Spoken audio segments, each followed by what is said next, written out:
Muy buen día, bienvenidos una vez más a tu devocional Palabra de Vida. Continuamos con los capítulos 9 y 10 del libro de Levítico. En lo personal te comento que es uno de los pasajes de este libro más interesantes. Vamos a hacer un breve resumen de cada capítulo para entender un poquito más el contexto y para definir con palabra clave cada capítulo. Sería para el capítulo 9, Gloria de Dios. Y para el capítulo 10, fuego extraño. Y es que estos capítulos se centran en la importancia de acercarse a Dios de una forma obediente, es decir, con un corazón reverente, mostrando, pues en este caso, las bendiciones de seguir ese diseño que Dios había establecido para la ley mosaica y para Aarón y sus hijos. También se cuenta y se habla acerca de las consecuencias de desobedecerlo. Vamos a segmentarlo dando un breve resumen de lo que trata cada capítulo y comenzamos con el capítulo 9. Del versículo 1 al 7 se hace un llamado al sacerdocio, que ya explicamos un poco de qué trata esto. Del versículo 8 al 21 se habla acerca de la obediencia a las instrucciones de Dios. Y vemos en el versículo 22 al 24 que Dios se manifiesta a su pueblo. La gloria de Dios se muestra como un fuego que consume las ofrendas que se habían presentado en el altar de acuerdo a las instrucciones que Dios les había dado a Aarón y a sus hijos. Vemos en el capítulo 10 que se trata de prácticamente de algo lamentable, y es que Dios le quita la vida a los hijos de Aarón, ya que ofrecieron lo que la Biblia llama aquí en este capítulo fuego extraño.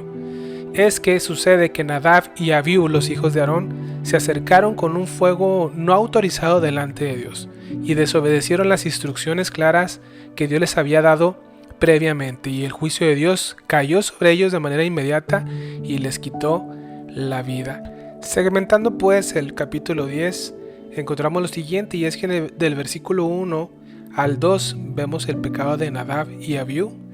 En el versículo 3 al 7 la respuesta de Aarón, es decir, que Aarón guarda silencio frente a este juicio de Dios, reconociendo su santidad y su justicia. Vemos del versículo 8 al 11 las instrucciones sobre la conducta correcta que debe de tener el sacerdote, o que debió tener el sacerdocio, los hijos de Aarón y Aarón mismo. Y vemos del versículo 12 al 20 el cumplimiento del servicio, es decir, Aarón y sus hijos restantes siguen sirviendo a pesar de esta tragedia, mostrando así su obediencia y su fidelidad a Dios.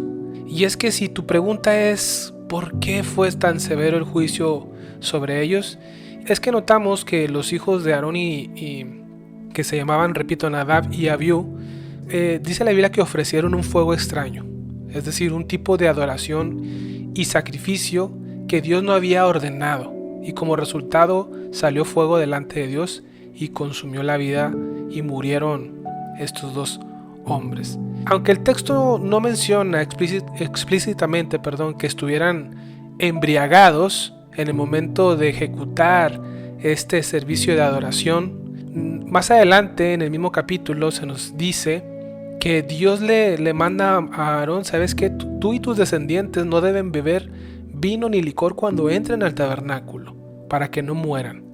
Y este mandato y esta instrucción que Dios le da después de que muere a los hijos de Aarón, ha llevado a algunos comentaristas bíblicos a cuestionar, o más bien a especular, si ellos pudieron haber estado bajo la influencia del alcohol, es decir, embriagados cuando ofrecieron el fuego extraño. Y bueno, esto destaca la importancia de la santidad, la obediencia y el respeto hacia las instrucciones de Dios en el contexto, cabe mencionarlo, del servicio sacerdotal. Algo que llama la atención es que en el capítulo 9 vemos cómo el pueblo, en este caso el sacerdocio, sigue las instrucciones, y por consecuencia viene la manifestación de Dios en su gloria.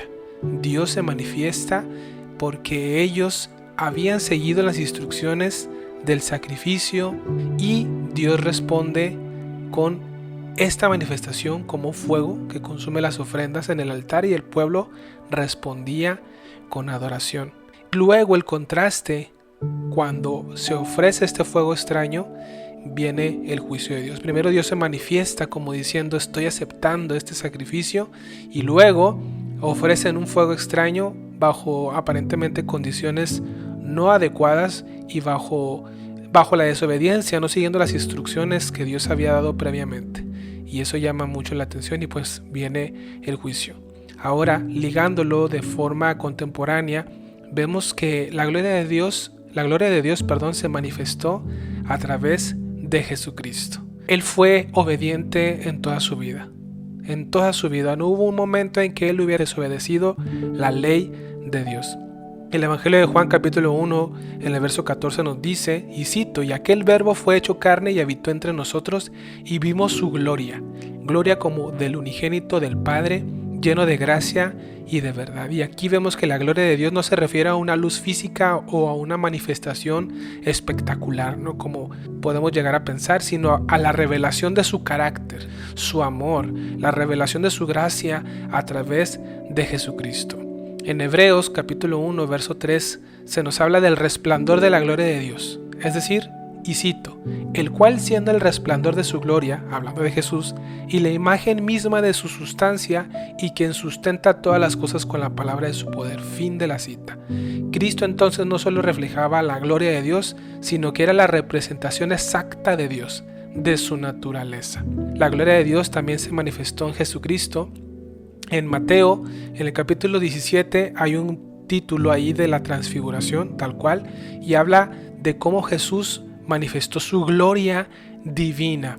Dice en esos versos que su rostro resplandeció como el sol y sus vestidos se hicieron blancos como la luz. Y esta experiencia permitió a los discípulos tener un destello de la gloria de Dios inherente, es decir, en la naturaleza de Jesús. Y es sorprendente ver cómo la cruz es una manifestación de la gloria. ¿A qué voy con esto?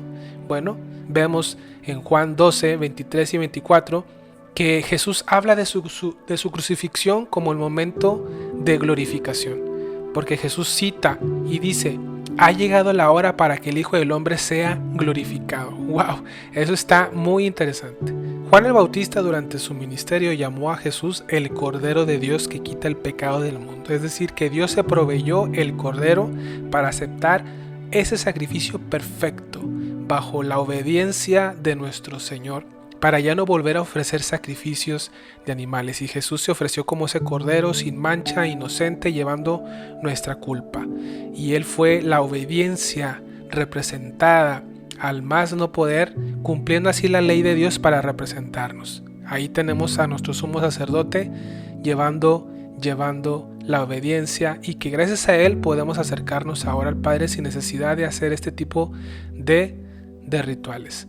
Jesús de esta forma nos enseña que la mejor adoración es la obediencia. Jesús también le enseñó a una mujer samaritana que la hora había llegado en que los verdaderos adoradores rendirían la adoración que Dios estaba buscando en espíritu y en verdad, porque Dios se deleita, Dios quiere, es su voluntad que así le adoremos, Esto quiere decir que Jesús declara que la adoración real, genuina, no se limita a un lugar físico ni a una tradición específica. El énfasis que hace nuestro Señor elimina cualquier debate sobre los lugares sagrados. Y en Cristo todos los creyentes tenemos acceso directo a nuestro Padre. Reflexiona en lo siguiente: ¿estoy adorando a Dios desde un corazón sincero? ¿Mi adoración está basada en la verdad de quién es Dios y no en tradiciones o emociones pasajeras? Oremos. Señor, ayúdame a adorarte en espíritu y en verdad. Enséñame a acercarme a ti con un corazón sincero y a poder vivir cada día como una ofrenda de adoración. Que mi vida sea un reflejo de tu verdad y de tu amor, y que yo pueda caminar en obediencia. En el nombre de Jesús. Amén.